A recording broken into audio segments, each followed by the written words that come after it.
Manusia sejatinya tidak hanya diukur dari seberapa tinggi jabatan atau seberapa tebal harta yang dimiliki. Nilai manusia terletak dari kepedulian dan keberanian untuk melihat keadaan sosial dan tidak berpaling darinya. Hari ini kita berbicara tentang pekerja informal, tentang perjuangan, perlindungan, dan pemberdayaan. Karena di balik tangannya bekerja tersimpan harapan untuk hidup yang lebih layak. Hai, halo sahabat Unrika, kembali saya Tubagus Pamungkas dalam program acara Edu Kreatif. Sebuah program acara yang akan menambah informasi dan wawasan, serta menambah sudut pandang terhadap kejadian yang berada di sekitar kita. Dan pada kesempatan hari ini adalah hari yang luar biasa, karena kita kehadiran 3 narasumber sekaligus. Dan ini juga merupakan kesempatan yang luar biasa karena sahabat Unrika dan juga masyarakat yang menyaksikan program acara Edu Kreatif ini akan mendapatkan wawasan yang luar biasa. Dan pada kesempatan hari ini saya akan memperkenalkan narasumber-narasumber kita. Yang pertama, hadir tamu yang punya peran penting di garis depan kemanusiaan. Yang pertama adalah dari Yayasan Embun Pelangi, Mbak Rita Ramadhani.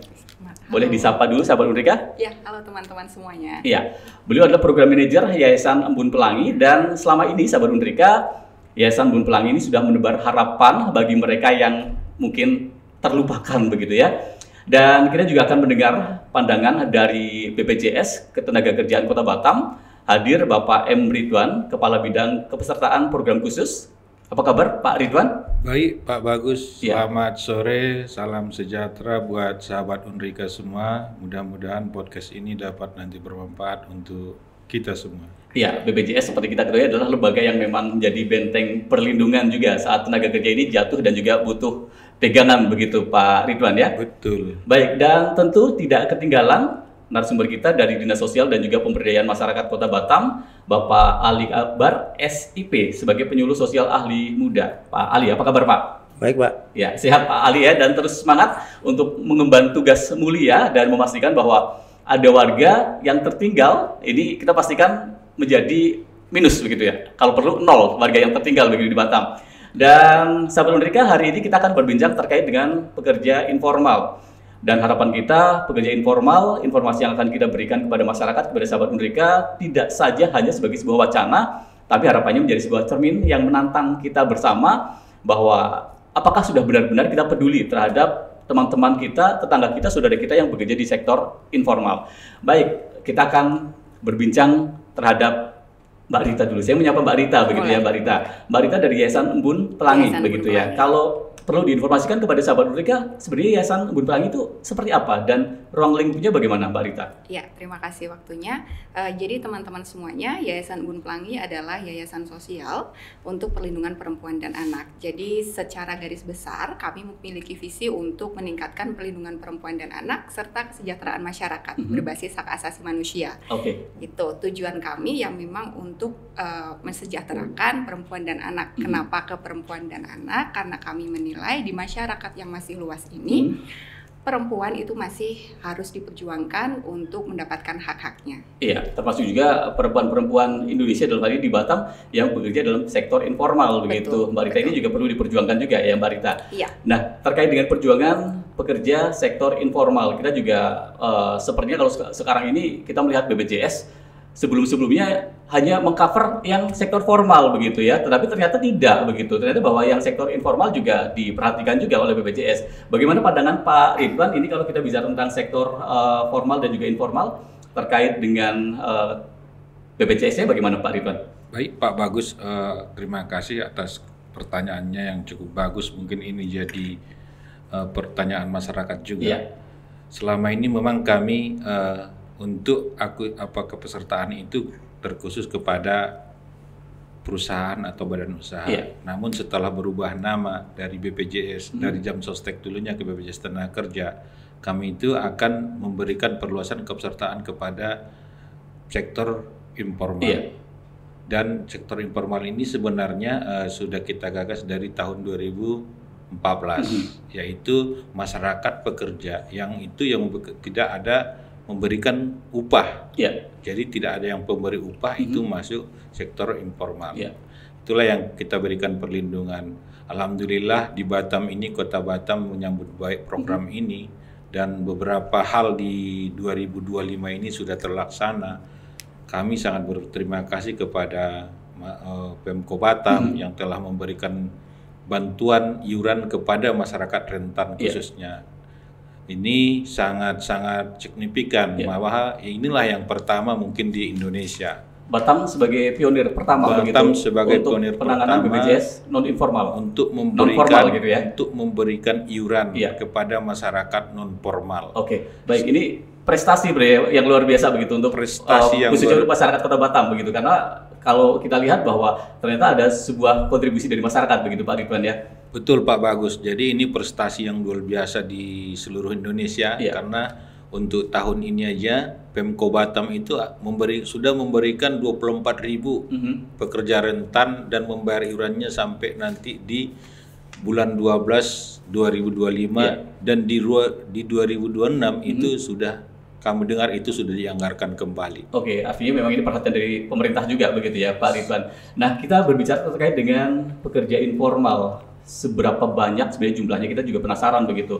Mungkin lebih pasnya ke Dinas Sosial nih, Pak Ali, bagaimana terkait dengan jumlah pekerja informal yang ada di Batam. Ini kan adalah sesuatu hal yang susah untuk didata sebenarnya Pak Ali ya. Tapi tanggapan Pak Ali bagaimana dari Dinas Sosial Pak Ali? Baik, sebagaimana yang disampaikan terlebih dahulu oleh Pak Ridwan, bahwa pemerintah Kota Batam telah mengalokasikan anggaran untuk di sektor informal. Ada beberapa yang bekerja di sektor informal yang sudah diusulkan untuk mendapatkan iuran iuran dari tenaga kerjaan. Tetapi khususnya di Dinas Sosial, untuk pekerja informal itu belum secara keseluruhan kita mengusulkan untuk mendapatkan. Untuk yang sekarang yang diusulkan untuk mendapatkan itu hanya pilar-pilar yang bekerja di Dinas Sosial, Pak. Termasuk itu kader siaga, kader posyandu, tagana, PKH, pekerja sosial, dan pencaca serta pendamping disabilitas dan tenaga kerja sosial kecamatan. Artinya kalau ada masyarakat nih yang ingin memberikan atau mendata terkait dengan untuk pekerja informal yang ada di Batam, mana yang bisa dihubungin Pak Ali? Apakah harus ada situs yang harus dibuka atau harus menghubungi dari kelurahan kecamatan setempat atau seperti apa Pak Ali? Mungkin teknisnya untuk yang pekerja informal, Pak, tidak ada data yang dimiliki oleh Dinas Sosial. Kita hanya mempunyai aplikasi itu dari Kementerian Sosial. Aplikasi itu bisa kita bisa melihat melihat dan membuka aplikasi DTSN itu, Pak. Selain itu tidak ada aplikasi yang untuk mendaftarnya. Jadi memang harus didata di Dinas Sosial begitu ya Pak Ali, harus langsung begitu melalui pendataan untuk itu bukan melalui Dinas Sosial, Pak. Untuk kelurahan kecamatan seperti apa? Berbicara terkait untuk sektor ini, data-data itu kita tidak memiliki data yang akurat secara pasti, tetapi data yang untuk itu ada di masing-masing di lini seperti RT RW dan di kelurahan masing-masing di mana berdomisili yang bekerja sebagai sektor informal. Artinya pekerja informal ini juga harus berperan aktif begitu untuk memberikan informasi begitu ya. Baik, kembali ke Mbak Rita. Izin mungkin Pak Bagus untuk menambahi sedikit apa yang untuk dipertanyakan oleh Pak Bagus tadi. Kalau kami dari sisi BPJS Ketenagakerjaan melihatnya angkatan kerja.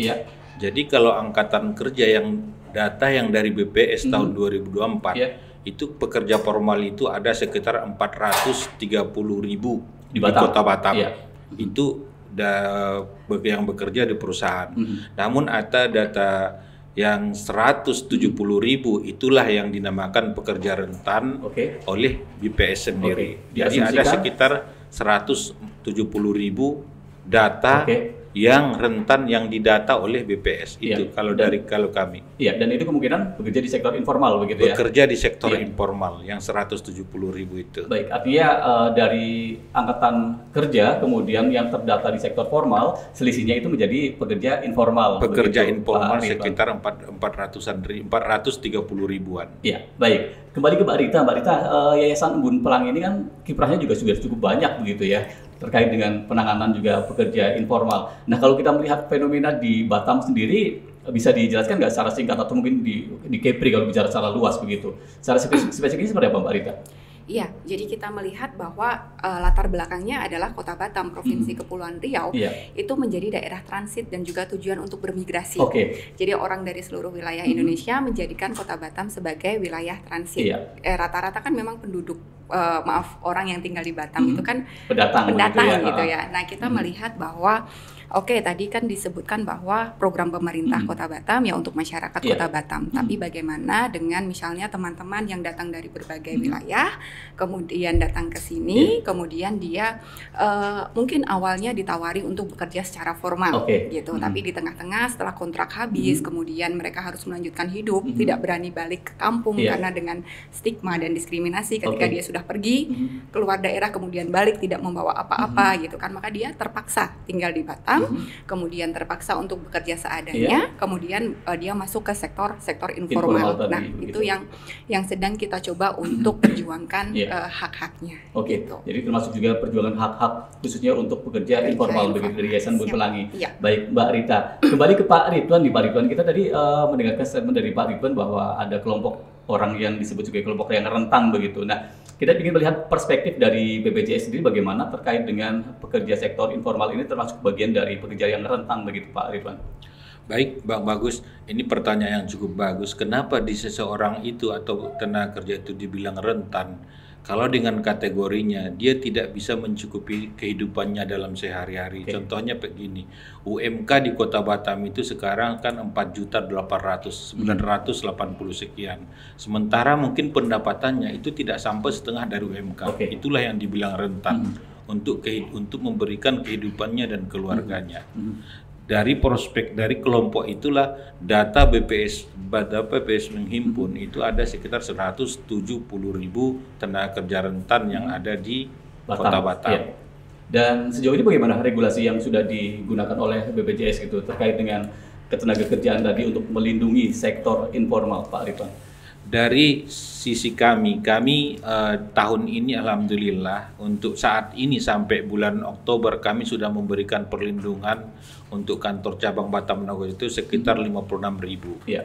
50.000 tenaga kerja rentan. Dari target yang ditetapkan di kami untuk tahun ini itu sekitar 137.000. Memang masih ada gapnya sekitar 90.000.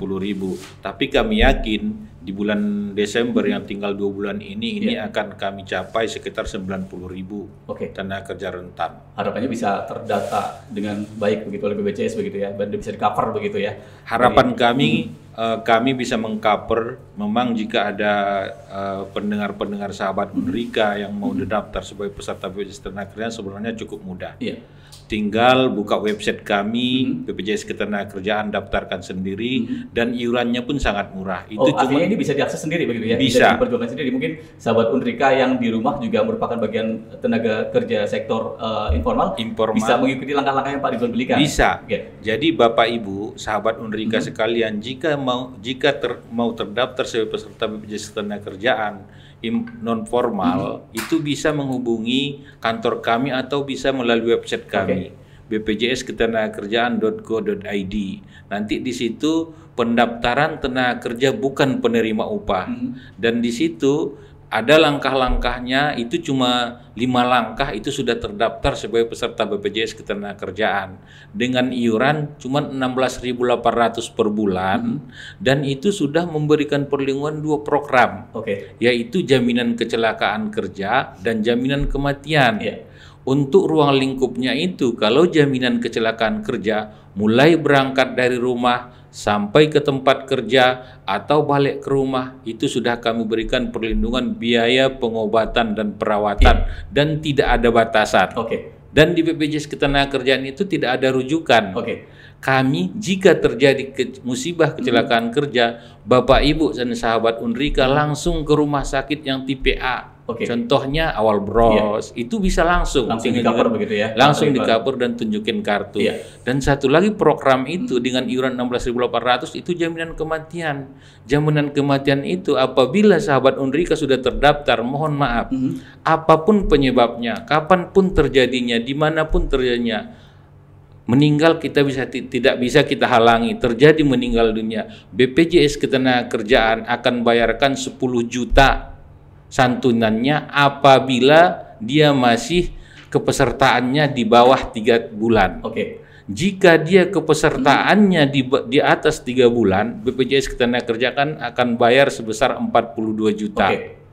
Itu mungkin Pak Bagus. Baik. Jadi sahabat Unrika tadi bisa juga mungkin ada saudara kerabat yang bekerja dalam sektor informal bisa mendaftarkan saudara teman-teman dan juga sahabat Unrika BPJS Ketenagakerjaan.co.id. Hanya 5 langkah saja. Hanya 5 langkah saya sudah terdaftar secara otomatis. Ini memang sebuah langkah yang sudah diambil oleh BPJS untuk bisa sama-sama peduli terhadap sektor informal begitu ya Pak Ridwan. Betul Pak Bagus. Kami berharap sahabat Unrika semua melalui podcast ini nanti mungkin juga kami setelah ini akan berbincang dengan Pak Bagus, mungkin nanti salah satunya di podcast ini bisa jadi aduan, jadi perpanjangan tangan kami akan siap turun jemput bola nanti. Kita menjadi mediator begitu, dan juga kita akan memberikan kontribusi kepada masyarakat juga. Baik, kita kembali ke Pak Ali. Pak Ali dari Dinas Sosial. Pak Ali, kalau dari BPJS ini memang sudah ada langkah-langkah secara konkret yang sudah dilakukan terkait dengan pekerja informal. Dari Dinas Sosial, kita ingin melihat bagaimana yang sudah dilakukan terkait dengan mungkin bantuan yang diberikan. Bantuan seperti apa yang diberikan Dinas Sosial, khususnya kepada pekerja informal, Pak Ali. Baik, ada beberapa bantuan yang dalam pelaksanaannya dan penganggarannya, bantuan itu terdiri dari ada yang namanya bantuan dari pemerintah pusat. Ada yang melalui bantuan pemerintah Provinsi Kepulauan Riau. Dan ada bantuan yang alokasi anggarannya yang dialokasikan melalui anggaran pemerintah Kota Batam. Dalam kesempatan ini mungkin skop yang akan saya sampaikan itu terlebih khusus untuk anggaran yang dialokasikan melalui pemerintah Kota Batam melalui Dinas Sosial untuk pelayanan bantuan termasuk itu bantuan untuk lansia. Di tahun ini alhamdulillah sudah dialokasikan kepada masyarakat penerima lansia Kota Batam di tahun 2005 ini melalui APBD Kota Batam. Jadi ini terkait juga dengan ada data tunggal sosial ekonomi nasional atau DTSN itu ya Pak Ali? Acuannya adalah terdata di DTSN tadi. Jadi tidak hanya kepada pekerja informal tapi lebih luas dari itu begitu yang bantuan yang diberikan oleh Dinas Sosial begitu Pak Ali ya? Bantuan yang diberikan oleh Dinas Sosial ini Pak itu melalui bantuan untuk yang lansia yang terdata di DTSN. Bantuan lainnya itu misalnya ada bantuan yang melalui alokasi APBD, bantuan untuk penyediaan alat kursi roda untuk alat-alat membantu yang kesehatan untuk disabilitas tadi ya Pak Ali ya. Baik Pak Ali. Pak Ridwan tadi sudah menyampaikan data terkait dengan estimasi jumlah pekerja informal yang ada di Batam, tadi diestimasikan oleh Pak Ridwan sekitar 170 ribuan begitu. Nah, untuk mendata itu kan sebenarnya bukan sesuatu yang mudah begitu ya, perlu ada sebuah effort yang luar biasa begitu. Ini pasti dari teman-teman BPJS ada sebuah tantangan yang dihadapi terkait dengan pendataan untuk bisa menjangkau pekerja informal, itu seperti apa Pak Ridwan? Betul Pak Bagus, sebenarnya kalau data yang saya sampaikan tadi data BPS. Data BPS itu kan ada pekerja informal, ada pekerja non formal ya. Jadi yang kami lihat itu data BPS ada sekitar 170 ribu. Kami memang bekerja sama juga dengan kecamatan, kelurahan untuk mendapatkan data itu. Pada saat ini kami kemarin sudah coba juga berkoordinasi dengan Basnas. Kebetulan Basnas ini ada yang mustahab itu akan nanti akan kita berikan perlindungan. Nah, dari beberapa kanal yang kita cari, yang kita koordinasikan, kolaborasikan untuk data ini, nah itulah yang jadi sasaran kami dulu untuk mencapai target yang dibebankan oleh pemerintah ke kami untuk pekerja non informal ini. Baik, dari angka yang disebutkan oleh Pak Ridwan tadi, pengacu data di BPS nih Mbak Rita ya, tadi 170-an ribu penduduk di Batam. Kalau Mbak Rita kan lebih konsennya kepada perempuan dan anak begitu. Nah, kira-kira dari 170-an ribu sekian, proporsi perempuan yang bekerja di sektor informal ini lebih dominan atau seperti apa Mbak Rita? Iya, sebenarnya yang kita tangani adalah perempuan, namun kita punya struktur. Jadi ada kekerasan berbasis gender. Nah, salah satunya yang melalui bentuk kekerasan berbasis gender tersebut gitu. Tidak membedakan antara laki-laki dan perempuan karena mereka juga memiliki kerentanan masing-masing akibat dari perbedaan struktur gender yang ada di masyarakat gitu ya Pak ya. Jadi kalau misalnya berapa persen jumlah perempuan dan juga laki-laki yang ditangani gitu yang ada gitu. Berdasarkan data kami saja Pak, karena kalau yang 1.700 itu kami belum dapat, jadi tidak bisa untuk memberikan gitu ya. Jadi kalau yang kami tangani itu hampir 90% itu adalah perempuan. Artinya lebih didominasi oleh gender perempuan untuk yang bekerja di sektor informal begitu Mbak Rita? Untuk data yang kita tangani selama sampai dengan tahun 2024. Itu berbasis pada kasus yang ada? Berdasarkan kasus yang ada. Jadi memang kita juga sempat mendengar beberapa waktu yang lalu memang kekerasan terhadap pekerja informal ini memang pernah terjadi di Batam.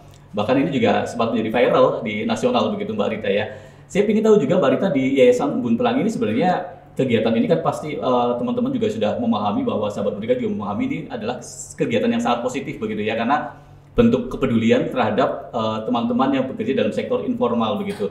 Saya ingin tahu juga terkait dengan kegiatan ini atau mungkin semacam intervensi apa yang sudah dilakukan, dan ini juga pastinya ada program-program yang sudah dilakukan begitu Mbak Rita, silakan. Iya, jadi selama ini Embun Pelangi itu bekerja di 4 sektor ya. Kalau kita melihat di kekerasan berbasis gender gitu ya, ada di pencegahan, kemudian penanganan kasus, kemudian pemulihan korban dan juga advokasi kebijakan. Jadi 4 hal itu kita menyasar ke 5 sektor. Yang pertama adalah penyintas dan korban, kemudian ke masyarakat, kemudian juga ke pemerintah, kemudian ke aparat penegak hukum dan juga sektor swasta. Itu adalah 5 sasaran yang kita sasar selama ini gitu. Kemudian setelah kita melihat berbagai hal, kemudian di tahun ini, jadi tahun 2025 ini kita mencoba untuk melihat sektor khusus ya tadi kelompok pekerja informal itu sih Pak. Yang kita lakukan sejauh ini adalah menentukan apa kebutuhan mereka sebenarnya. Gitu. Itu dulu. Kalau pemetaan yang paling dominan dari usia berapa sampai usia berapa Mbak Rita? Dari kasus yang sudah ditangani oleh Yayasan Embun Pelangi. Kalau kelompok pekerja informal yang selama ini kita dampingi, yang mereka mengalami kekerasan, itu kebanyakan memang mereka yang bekerja di sektor domestik. Gitu. Dalam rumah tangga begitu ya Mbak Rita? Iya, domestik atau misalnya pekerja yang bekerja di tempat hiburan malam, kemudian dia mendapatkan kekerasan di situ. Mungkin gitu. Secara fisik maupun secara verbal begitu ya Mbak Rita? Iya, jadi secara umum 20% kita bisa mengatakan bahwa itu masih dalam kelompok di bawah 18 tahun. Kemudian sisanya adalah kelompok dewasa. Baik, ini juga hal yang memang terjadi di lingkungan kita dan kita semestinya sebagai anggota masyarakat peduli terhadap kejadian-kejadian seperti itu Mbak Rita. Baik, kembali ke Pak Ridwan. Pak Ridwan, dari sisi BPJS ini tentu saja tidak mungkin bekerja sendirian begitu ya Pak Ridwan, membutuhkan juga peran dari instansi atau dinas lain begitu. Sejauh ini bagaimana BPJS sudah melakukan kolaborasi kerjasama dengan dinas terkait? Dinas mana saja yang mungkin sudah dilibatkan oleh teman-teman BPJS begitu Pak Ridwan? Betul Pak, bagus. Alhamdulillah itu saya sampaikan tadi, kita memang sudah bersama dengan khususnya Pemko Batam yang membawahi beberapa OPD terkait dengan perlindungan informal kepada petani. Petani itu yang sekarang yang sudah terdaftar itu ada sekitar 5.000, nelayan itu ada sekitar 5.000.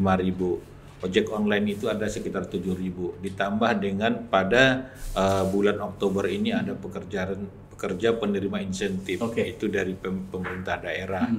mungkin ada sekitar 13.000. Dan selebihnya itu kita sebenarnya ada juga kolaborasi, ada perpanjangan tangan kita. Perpanjangan tangan kita itu kalau kami itu namanya perisai. Ada perisai kami itu di kantor cabang Nagoya itu ada sekitar 93 perisai perpanjangan tangan kami di lapangan, dan mereka itu bisa mendaftarkan masyarakat. Contoh masyarakat yang tidak bisa mungkin mendaftar melalui aplikasi kami, mereka bisa untuk memberikan manfaat, keterangan manfaat ataupun sosialisasi dan mendaftarkan langsung. Dan perisai-perisai kita ini kita kasih ibaratnya itu P. Jadi perisai ini ada dari masyarakat biasa? Dari masyarakat biasa yang kita rekrut. Dan kita berikan pembekalan.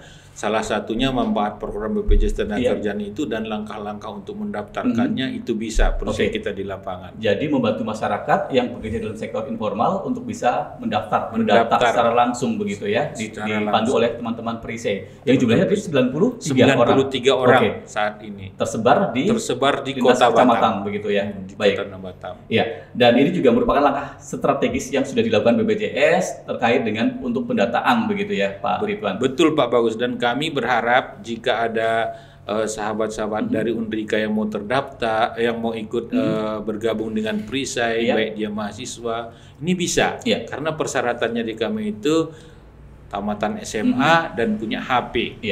Jadi bisa mengakses internet. Baik. Jadi itu bisa, mungkin mau menambah uang jajan atau apa, di situ kami ada kasih P. Baik. Ini menarik ini untuk mahasiswa ini, Pak Ridwan. Baik, sahabat Undrika, bisa dipastikan kembali kalau misalkan sahabat Undrika ingin bergabung menjadi tim perisai di bawah BPJS Kota Batam.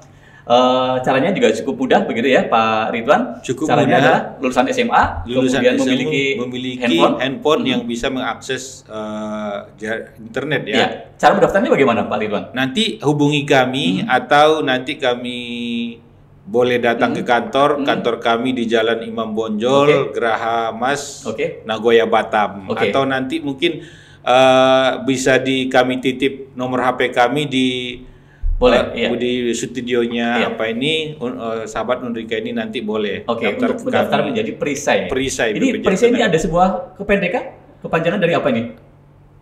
Atau memang diberi nama perisai? Penggerak jaminan sosial. Penggerak jaminan sosial. Begitu. Baik, ini merupakan langkah yang luar biasa, adalah sebuah langkah bagaimana untuk bisa mendata secara langsung begitu untuk membantu masyarakat yang mungkin punya kendala terkait dengan akses internet begitu ya. Betul. Dan ingin terdaftar juga begitu. Terdaftar sebagai peserta BPJS. Iya, luar biasa sekali BPJS. Baik, kita kembali ke Pak Ali. Ini kita kembali ke Dinas Sosial. Di Dinas Sosial juga tentunya banyak upaya yang sudah dilakukan, termasuk pendataan tadi melalui DTSen begitu ya Pak Ali ya. Nah, kita melihat terkait dengan pendataan itu tentu aja ada sebuah kendala atau mungkin tantangan yang terjadi di lapangan begitu Pak Ali. Kondisinya bagaimana Pak Ali? Terkait dengan pendataan untuk yang mendapatkan bantuan maupun untuk pelayanan PPKS ini, Pak. Memang untuk dalam verifikasi dan identifikasi untuk pemerlu pelayanan kesejahteraan sosial itu memang kita tidak ada untuk mendata, Pak. Tidak ada untuk mendata begitu. Cuma kita bisa mengecek melalui aplikasi di DTSen apakah yang bersangkutan ini terdata di DTKS atau tidak. Jadi cukup untuk memastikan mengirimkan atau menyampaikan nomor NIK-nya, baru kita cek di DTSen itu. Bisa kita cek 1 menit sampai dengan berapa menit. Kalau tidak ada kendala itu sudah bisa kita tahu bahwa PMKS ini terdata di desil 1 sampai dengan desil 10. Cukup dengan menyebutkan dan kita masukkan nomor NIK yang ada di masing-masing KTP-nya, Pak. Jadi terdata nanti kondisinya terkait dengan apakah dia juga salah satu penerima atau bukan begitu ya. Baik, penerima bantuan dari Dinas Sosial. Ini juga langkah dan juga upaya yang sudah dilakukan Dinas Sosial khususnya untuk bisa memberikan fasilitas terhadap pekerja informal. Kembali ke Mbak Rita lagi, ini sebenarnya menarik sekali kita bicara tentang sebuah yayasan yang bergerak terhadap pekerja informal dan khususnya merupakan gender perempuan begitu Mbak Rita. Di lapangan bagaimana kondisinya? Apakah ketika Mbak Rita berupaya untuk memberikan edukasi kepada masyarakat, ini ada kendala-kendala seperti apa, Mbak Rita? Iya, kalau kita bekerja dengan pekerja sektor informal dengan pekerja gitu ya, pasti kendalanya adalah waktu. Jadi mana mereka, apalagi yang pekerja informal gitu, yang pendapatannya itu sehari, dihitung sehari. Nah, kita berusaha untuk membagi waktu dengan mereka. Jadi terkadang itu kita mengikuti jadwalnya mereka untuk bisa berdiskusi dan juga bertukar informasi. Itu sih kendala yang selama ini mungkin kita alami. Terkait dengan waktu begitu ya, karena memang jam kerjanya tentu saja tidak seperti jam kerja sektor formal begitu, Mbak Rita. Jadi ada sebuah upaya yang sudah dilakukan oleh teman-teman dari Yayasan Bun Pelangi untuk menyesuaikan waktunya dengan teman-teman yang bekerja di sektor informal begitu, Mbak Rita. Kalau kita lihat capaian-capaian dari Yayasan Bun Pelangi sejauh ini bagaimana, Mbak Rita? Apakah sudah berada dalam sebuah indeks yang kepuasan luar biasa atau seperti apa Mbak Rita menilai dari kinerja teman-teman Yayasan Bun Pelangi? Sebenarnya kalau menilai capaian itu kan ke masyarakat gitu ya. Masyarakat yang memberikan penilaian masyarakat begitu. Yang memberikan penilaian ke kami gitu. Atau target, semacam target yang sudah dilakukan, apakah sudah semuanya tercover atau ada sebagian target yang harus dikejar di akhir tahun seperti apa Mbak Rita? Kalau target juga sebenarnya kan kita hanya ingin mendorong. Jadi perannya yayasan itu kan mendorong agar apa yang sudah diciptakan atau di regulasi yang ada di pemerintah Kota Batam itu bisa dinikmati oleh semua masyarakat gitu. Itu saja yang sebenarnya sedang kita dorong, makanya menghadirkan beberapa teman untuk bisa memfasilitasi teman-teman dari dinas terkait, stakeholder terkait bisa dihubungkan dengan masyarakat informal.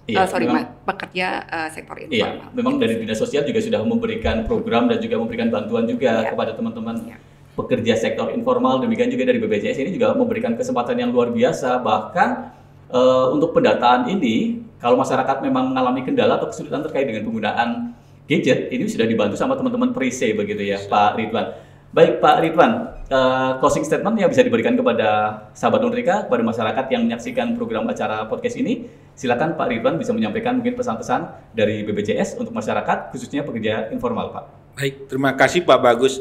Kami sangat berharap Bapak Ibu pekerja informal segera mendaftarkan diri ke BPJS Ketenagakerjaan karena kami yakin manfaatnya sangat luar biasa. Mungkin dengan iuran 16.800 mungkin tidak sampai sebungkus rokok buat bapak-bapak, tapi dia sudah terlindungi untuk 1 bulan kepesertaan BPJS Ketenagakerjaan. Dan yang manfaatnya itu saya sampaikan tadi, apabila terjadi resiko baik dia kecelakaan kerja maupun dia kematian, kita sudah dilindungi oleh BPJS Ketenagakerjaan pada saat bekerja terjadi hal-hal yang kita tidak inginkan. Karena kita tidak tahu, melangkah kita dari pintu rumah, risiko bakalan ada yang terjadi. Dan apabila terjadi itu, untuk biaya pengobatan semua kami tanggung dan sampai nanti di rumah, sampai dia sembuh.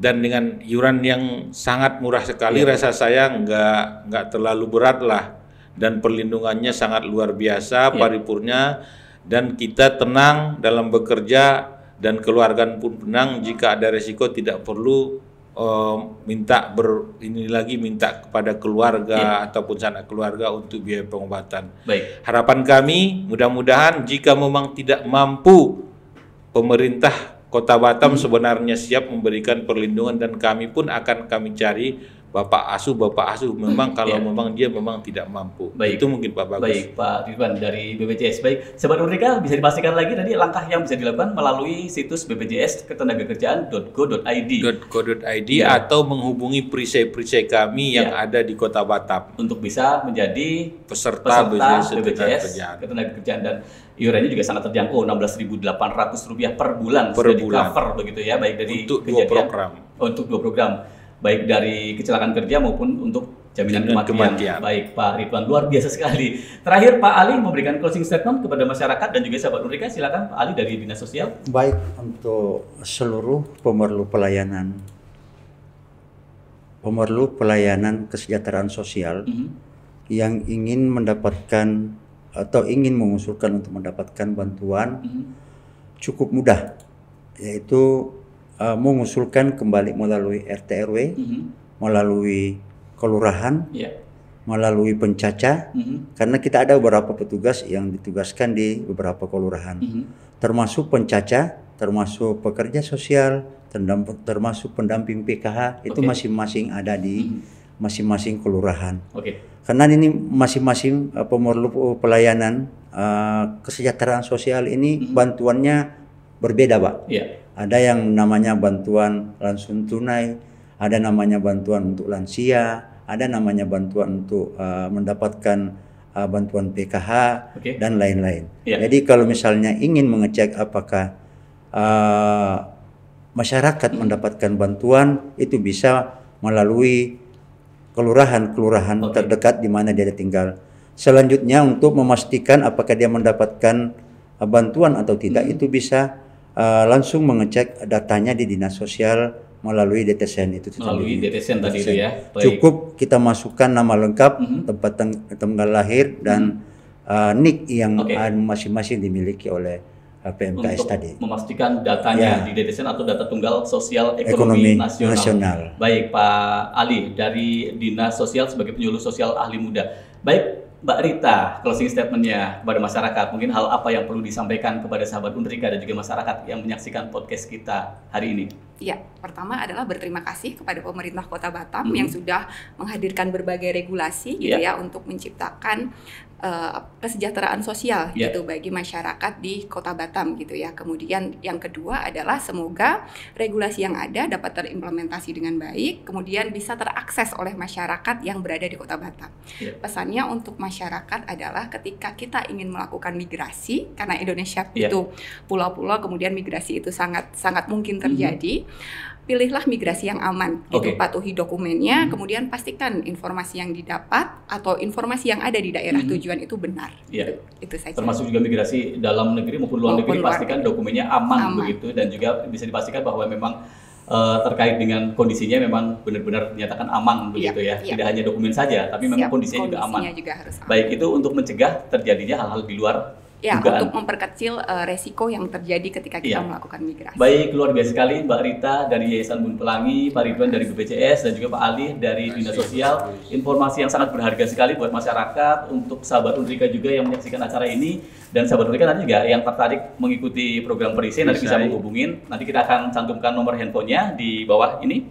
Ya, sahabat Unrika nanti bisa mendaftar terkait dengan program yang sudah diberikan oleh BPJS untuk menjadi tim Perisai yang mempunyai tugas untuk sebagai kepanjangan tangan dari BPJS membantu masyarakat mendata terkait dengan keterlibatan sebagai peserta BPJS Ketenagakerjaan.